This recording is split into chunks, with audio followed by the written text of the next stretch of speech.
What's going on, it's Suck and I'm back with a brand new video on SuperDuprTech, and in today's video I'll be unboxing the Google Pixel 7a. Of course, we are on the road to 5,000 subscribers, so if you are new around here then be sure to subscribe clicking the bell icon to be notified when any of my new videos go live. But without any further ado, let's hit the titles.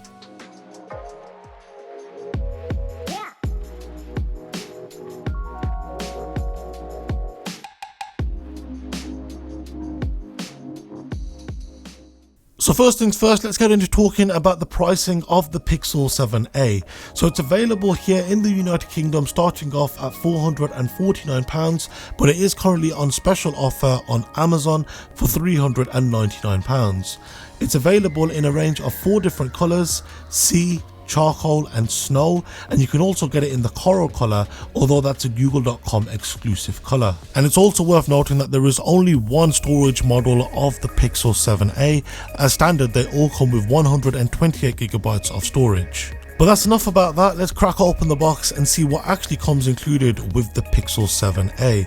So on the rear of the box you'll notice some pull tabs. Now if we pull those tabs and lift the lid, we can see the Pixel 7a sat atop.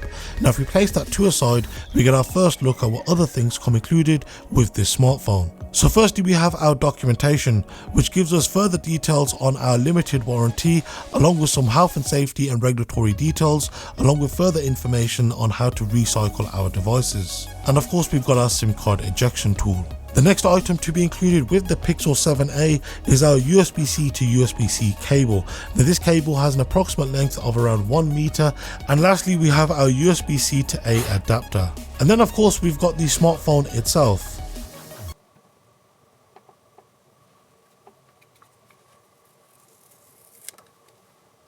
So that'll be it for today's video. Of course, if you are new around here, then be sure to subscribe and smacking that bell icon to be notified when any of my new videos go live. If you've got any questions with anything you've seen, then be sure to leave them down below in the comment section, or alternatively you should hit me up on my social media, links to which can be found down below in this video's description. Once again, thank you very much for watching, and I'll see you next time. Take care and have a good one.